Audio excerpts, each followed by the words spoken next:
The discovery. In the bustling jewelry district of Saigon, an old craftsman named Min sat hunched over his workbench, his weathered hands trembling slightly as he held a peculiar stone up to the light. The emerald glowed with an unusual depth. Not just green, but layers of forest, ocean, and jade, all swirling within its facets. "Master Min," called his young apprentice Lin, "what will you do with that stone?" The old man smiled, his eyes crinkling. "This stone has been waiting 70 years for its purpose. Today, I finally know what it of me." The legend Min began his work as he told Lin the story his grandfather had told him. Long ago, in the mountains of northern Vietnam, there lived twin dragons, one of gold, one of jade. They protected a sacred spring that granted wisdom to those pure of heart. When invaders came to seize the spring, the dragons fought for 3 days and 3 nights. The golden dragon fell, but as it died, it transformed into molten gold that sealed the spring forever. The jade dragon wept a single tear that crystallized into an emerald, then disappeared into the mountains. "Is that the stone?" Lin whispered. "Who can say?" Min shrugged. "But every stone carries a story. Our job is to honor it." The crafting.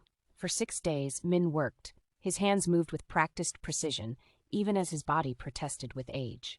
But he melted gold in his crucible, poured it into molds, and began the painstaking work of carving dragons into the band. First, he etched the scales, hundreds of tiny marks, each one catching light differently.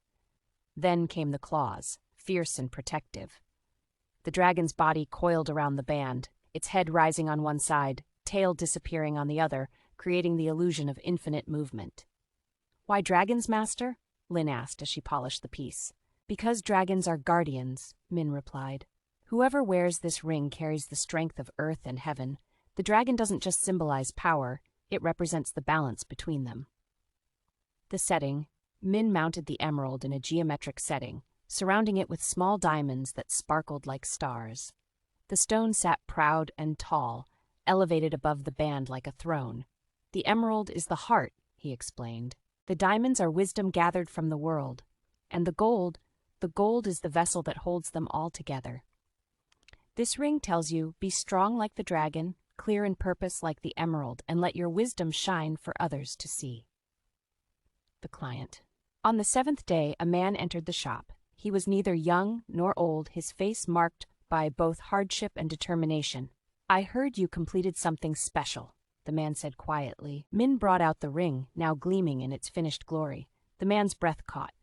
"My father wore a ring like this," the man said, his voice thick with emotion. "Dragons on gold. He lost it in the war, in a river crossing, trying to save his company. He always said the ring gave him courage."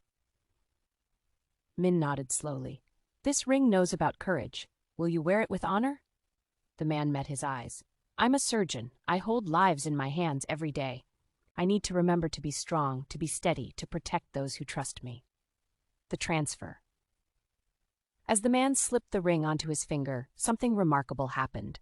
The emerald seemed to glow brighter, and for just a moment, both Min and the surgeon saw the same vision. A dragon rising from water, its golden scales catching sunlight, its jade eyes filled with ancient wisdom. "The ring has chosen you," Min said simply. "The dragons will remind you, power without wisdom is tyranny, but wisdom without power is useless. You need both, the legacy." The surgeon wore the ring for 30 years.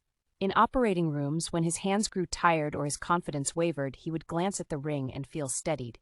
He trained hundreds of doctors, always emphasizing both technical skill and compassionate judgment. When he finally retired, he returned to Min's shop, now run by Lin, herself an old woman.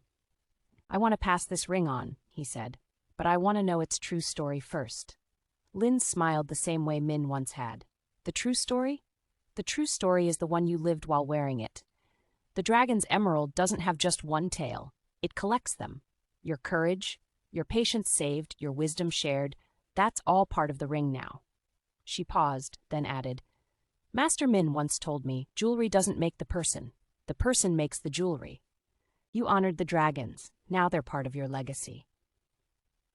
The surgeon looked at the ring one last time, the emerald still glowing with that mysterious inner light, the golden dragons still fierce and protective. "Then I know exactly who should wear it next," he said. The end.